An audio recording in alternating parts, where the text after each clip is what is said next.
আগামী নতুন সেশন থেকে বিদ্যালয়ে যে বিদ্যালয় পরিচালন কমিটি অর্থাৎ এসএমসি স্কুল ম্যানেজমেন্ট কমিটি গঠন হতে চলেছে। তো সেখানে সদস্য সচিব থাকবেন, বলা হয়েছে বিদ্যালয়ের যে বিদ্যালয় প্রধান বা ইনচার্জ যিনি থাকবেন, হেডমাস্টার মশাই বা ইনচার্জ, উনি কিন্তু সদস্য সচিব হিসাবে থাকবে। তো এই স্কুল ম্যানেজমেন্ট কমিটি সংক্রান্ত ওই সদস্য সচিবের কি ভূমিকা এবং দায়িত্ব সমূহ রয়েছে সেই সম্পর্কিত যে প্রতিবেদন এই 40 পাতার পিডিএফে উঠে এসেছে, সেখানে মূল মূল পয়েন্টগুলি কি বলছে আমি ছোট্ট ভিডিওটির মাধ্যমে সংক্ষেপে আলোচনা করার চেষ্টা করব। ভিডিওটি প্রত্যেকে শেষ পর্যন্ত দেখবেন, ভালো লাগলে অবশ্যই লাইক দেবেন এবং চ্যানেলটি সাবস্ক্রাইব করে রাখবেন। বলা হচ্ছে শিক্ষাবর্ষ শুরুতে 1 মাসের মধ্যে এসএমসি গঠন করা নিশ্চিত করতে হবে। সুতরাং হেডমাস্টার মশাই বা টিআইসি রয়েছেন, ওনাকে কিন্তু নিশ্চিত করতে হবে যাতে করে শিক্ষাবর্ষ শুরুর 1 মাসের মধ্যেই এই নতুন স্কুল ম্যানেজমেন্ট কমিটি গঠন করা যায়।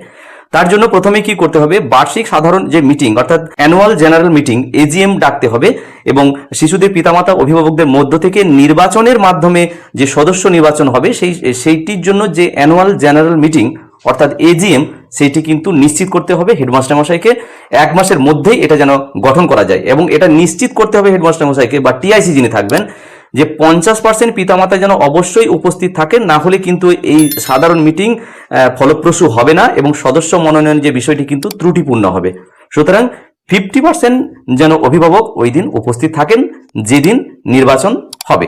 নতুন কমিটি গঠন হয়ে গেলে তার পূর্ণাঙ্গ বিবরণ অর্থাৎ কারা মনোনয়ন হলেন এবং তাদের সদস্য কারা কারা থাকলেন, ওনাদের নাম, পদবি, কন্ট্যাক্ট নাম্বার, ইমেল আইডি এইগুলো সম্বলিত এবং সঙ্গে বলা হচ্ছে শিশুর নাম এবং কোন ক্লাসে পড়ছে এই সম্বলিত একটি বড় পোস্টার কিন্তু বিদ্যালয়ে একটা নির্দিষ্ট জায়গায় টাঙিয়ে দিতে হবে এবং সবার নজরে যেন আসে সেটা কিন্তু দেখতে হবে। প্রতি মাসে অর্থাৎ মাসে একবার করে অন্তত পক্ষে একবার করে স্কুল ম্যানেজমেন্ট কমিটির যে মিটিং অন্তত মাসে একবার পরিচালনা করতেই হবে।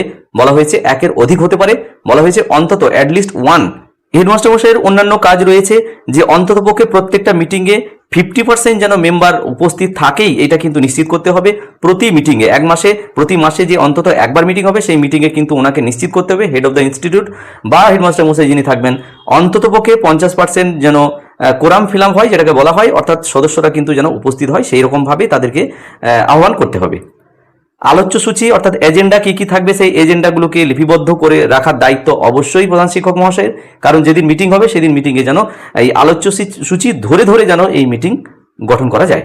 মিটিংয়ের জন্য একটা রেজিস্টার মেনটেন করতে হবে। অবশ্য পূর্বে যে ম্যানেজিং কমিটি চলতো এখন তো ডিডিও বসে গেছে স্কুলগুলোতে, পুরনো যে মিটিং চলতো সেখানে কিন্তু একটা মিটিং রেজিস্টার থাকতো, সেখানে কিন্তু মিটিংয়ের বিশদ বিবরণ কিন্তু এখানে এবং তথ্য মিটিংয়ে উপস্থিত সদস্য যাদের আলোচ্য সূচি মিটিংয়ের কার্য বিবরণী সব কিন্তু নথিভুক্ত করার দায়িত্ব হেডমাস্টার মশাইয়ের। এখানে একটি অতি গুরুত্বপূর্ণ একটি বিষয় বলা হয়েছে, এটা সবার নজরে আসা দরকার। এবারে নতুন যে কমিটি আসছে সেই কমিটির যে প্রতিটা মিটিং সেই মিটিংয়ে একটি নতুন সিদ্ধান্ত এখানে নেওয়া হয়েছে, সেটা অবশ্যই ভালোভাবে এটা হাইলাইট করা দরকার। বিষয়টি বলছে সাধারণ জনগণের জন্য উপলব্ধ করতে হবে। অর্থাৎ ওই মিটিংয়ে যে সমস্ত বিষয়বস্তু আলোচনা করা হলো সেটা তো রেজিস্টারে লেখার পর সেই যে কার্যবিবরণী এবং সিদ্ধান্ত সমূহ যে রেজিস্টারে বিবরণ করা হলো অর্থাৎ নথিভুক্ত করা হলো এবং সেটি কমিটির সকল সদস্য অর্থাৎ 50%-এর বেশি তো ওই দিনের সদস্যই থাকলেন উপস্থিত মিটিংয়ে, যারা থাকতে পারলেন না সেই তাদেরকে কমিটির সকল সদস্যদেরকে তো এই লিপিবদ্ধ যে মিটিংয়ের এজেন্ডা সেগুলো তো দেখানোই হলো এবং সেই সঙ্গে সাধারণ জনগণের মধ্যে উপলব্ধ করতে বলা হচ্ছে।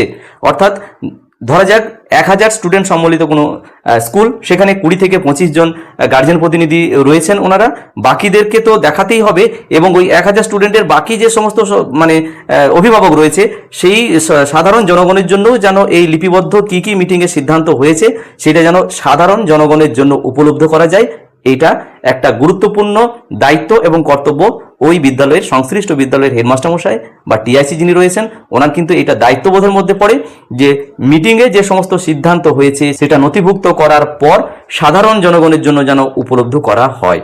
এখানে বলা হচ্ছে যে প্রয়োজন অনুযায়ী নির্দিষ্ট সময় অন্তর ওই এসএমসি স্কুল ম্যানেজমেন্ট কমিটি যারা সদস্য রয়েছেন ওনাদের জন্য প্রশিক্ষণ মানে কোনো যদি ট্রেনিংয়ের প্রয়োজন হয় বা কোনো ওয়ার্কশপের প্রয়োজন হয় সেই সম্পর্কিত যদি কিছু থাকে তাহলে সেই প্রশিক্ষণ বা কর্মশালার আয়োজন যাতে নির্দিষ্ট সময় অন্তর যদি প্রয়োজন হয় ওই কমিটির সদস্যদের সেটা আয়োজন করার দায়িত্ব কিন্তু হেডমাস্টার মশাই বা টিআইসি যিনি রয়েছেন ওনার। প্রথম মিটিংয়েই বলা হচ্ছে বিদ্যালয়ে যে সমস্ত তথ্য সম্বলিত ইউডাইস প্লাস কার্ডটি রয়েছে রিপোর্ট কার্ড সেইটি কিন্তু সবার সামনে প্রদর্শন করা, অর্থাৎ ইউডাইসের যে সমস্ত তথ্য দেওয়া থাকে সেই তথ্যগুলি প্রথম মিটিংয়েই সমস্ত সদস্যদের জানিয়ে দেওয়া যে ইউডাইস বিষয়টি কি এবং সেই কার্ডে কি কি রিপোর্ট থাকে সেইগুলো অবশ্যই কিন্তু হেডমাস্টার মশাইয়ের একটি দায়িত্ব প্রথম মিটিংয়ে সকল সদস্যদেরকে এটা জানিয়ে দেওয়া।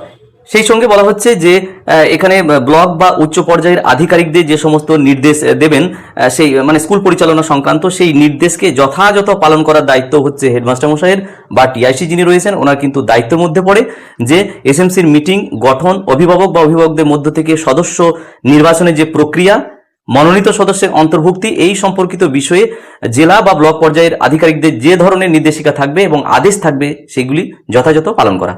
পরের পয়েন্টে বলা হচ্ছে বিদ্যালয়ের প্রধান শিক্ষক মহাশয়, জেলা শিক্ষা আধিকারিক মানে ডিআই, এসআই, ডিআই, এআই যারা রয়েছেন ওনাদের পক্ষ থেকে বা উচ্চতর কর্তৃপক্ষ থেকে অন্য যে কোনো দায়িত্ব যেন আসে সেই দায়িত্ব কিন্তু হেডমাস্টার মশাইকে পালন করতে হবে, এটা কিন্তু বলা হচ্ছে। সুতরাং নতুন কমিটির সদস্য সচিব অর্থাৎ হেডমাস্টার মশাই যিনি রয়েছেন বা ইনচার্জ যিনি রয়েছেন ওনার যে দায়িত্বসমূহ বা ভূমিকা কি কি রয়েছে সেটা সংক্ষেপে আমি এই ছোট্ট ভিডিওটির মাধ্যমে আলোচনা করার চেষ্টা করলাম। ভিডিওটি প্রত্যেককে দেখার জন্য ধন্যবাদ। প্রত্যেকে ভালো থাকুন, সুস্থ থাকুন।